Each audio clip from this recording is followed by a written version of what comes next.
The show Who Wants to Be a Millionaire becomes less impressive every year with inflation. This show in Zimbabwe though. That became unimpressive really fast. Unfortunate for the Zimbabwe people. Who wants to be a quadrillionaire? You'd have to win $1.5M today to have the same purchasing power. If you won it when it first aired and if you put the money in an index fund with a 4% rate of return and never touched it, you'd have roughly over 2 million though. It's that never touching it part that's hard for us though lol. The Albanian version has the generous prize of 50,000 euros. So it's what's to be a 1/20th millionaire, hahaha. More like 1/18. Fifth millionaire. Euros are worth more than our currency : Cooking shows make cooking seem really fun because they don't hate having to do the dishes afterwards. They also severely shorten the time it takes to prep. No one realizes that it can take 45 minutes of cutting peeling just to get anything in the pot. It's the prep that kills me. Recipe, prep time. 8 minutes. Me, I'll plan 45. Maybe an hour and 15. That seems right to me. Right ? I add 1 hour of extra prep time to any recipe that includes chopping onions. Clean as you go. Got something stewing and stuff that you still need to wash? Clean that cutting board. Do a few dishes. You're stuck in the kitchen anyhow. Sensitive pie baking, same thing. Fill those empty minutes. Already on your feet. You got the energy, power through. My problem is for most of my meals I'm cooking the entire time. Watching rolls in the oven. Dicing up veggies. Stirring a sauce. Checking the meat. I don't have 2 spare minutes to rinse dishes. And most of the time they don't have to clean it up themselves. Or prep. A cooking show can include a commercial dishwasher in their budget. When you don't understand science, everything looks like a conspiracy. 2 conspiracy theorists walk into a bar. You can't tell me that's a coincidence. 2 Mirage IIs. 2 Mystère IVs. 2 and a handful of torpedo boats attack an allied unarmed signals intelligence ship for several hours despite a giant allied flag flying above the ship. You can't tell me that's an accident. Add a fucking USS Liberty incident dog whistle to the list of things I didn't expect to find in a fucking Showerthoughts thread. Most people on Reddit don't understand science. They feed off of the last Reddit post they saw. I totally agree with what this person said. My opinion has been solidified. The guy above me is a genius. The person below is an idiot for believing me. Mind you, some conspiracy theories are more compelling than others. Note, if you would prefer to have this outlined in video form, with all of the evidence showing up as it is mentioned, the following conspiracy theory is available to watch here. We are living in the golden age of conspiracy theories. The modern world has allowed every crazy person with an internet connection to spread their paranoia. And some of their delusions even get mistaken for fact by folks who really should know better. For example, were you aware that some people believe that the lizards who control our society are actually little hand puppets being operated by agents from the aluminum foil industry? These puppet masters are allegedly called the Illuminati. So named because they're said to be the cause of the world's troubles. And because they secretly push a certain style of headwear. Of course. Theories like these have almost no evidence to back them up. And a cursory Google search can debunk most of them. Every so often, though, certain ideas come along that make just a little bit too much sense to be ignored. They're usually right out in the open, too. And they deal with details that everyone has noticed. But few people have connected.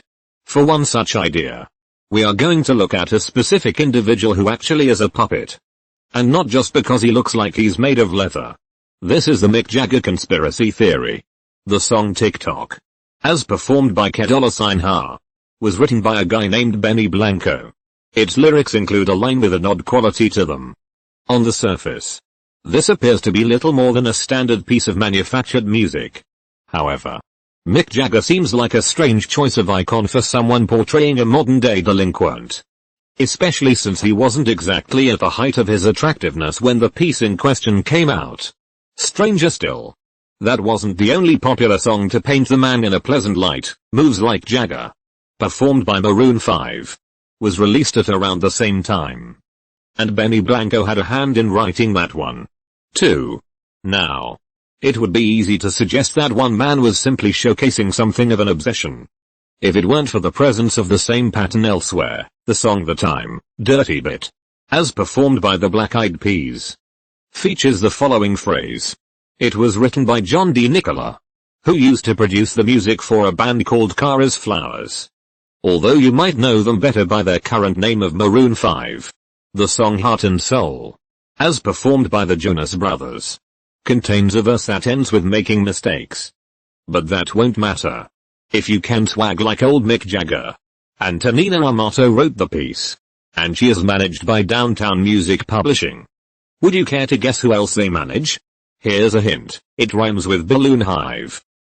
All of these different artists and genres have ensured that every demographic has been exposed to Mick Jagger's supposed charm, and the web of connections extends all throughout the recording industry. One thing remains unclear, though. What is the link back to Mick Jagger himself? There must be something.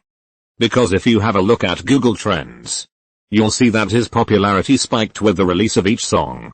The only time in recent memory when it has been higher is during a period in March of 2014, when his girlfriend died. Some people have suggested that the man's name is just easy to rhyme with swagger.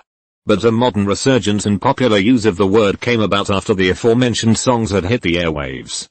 In other words, swagger was just easy to rhyme with Jagger, not the other way around. Why does there seem to be a cabal of musicians trying to artificially inflate the performer's appeal and popularity? What benefit is there in promoting an aging rock star? Who is actually behind this odd trend? In order to answer those questions, we need to turn to Vivendi. This is a company which earns an incredible amount. Their subsidiaries include Dailymotion, C-Tickets, formerly Flavoris, Gameloft, and the Universal Music Group. The Rolling Stones signed to Universal Music in 2008. In the years that followed, all of the aforementioned songs were released. With that in mind, look at those Google Trends again. 2008 marked Mick Jagger's lowest ever dip in popularity. And the slump continued until September of 2009, right after TikTok became the most played piece on the radio. Exactly 1 year later, the Rolling Stones re-released their Rare concert movie, securing the #1 spot on 4 different countries' charts, 2nd place on 4 more, and a double platinum certification in Canada. Strangely enough, though, the only other place, besides the United States, where platinum status was achieved was in France, which is where Vivendi is located. This whole conspiracy extends even further than that, though. In July of 2018, the Rolling Stones renewed their contract with Universal Music. That same year also saw music by Waylon, Ice Cube, and Ray Sremmurd referencing Mick Jagger in positive ways. All of this certainly looks like it was leading up to the 50th anniversary re-release of Let It Bleed, which came out on the 15th of November, 2019. It is expected to be one of the most successful album launches of the past year, if not the past decade. What if all of this was carefully planned and executed? What if there's a shadowy organization that's intent on promoting Mick Jagger for their own profit?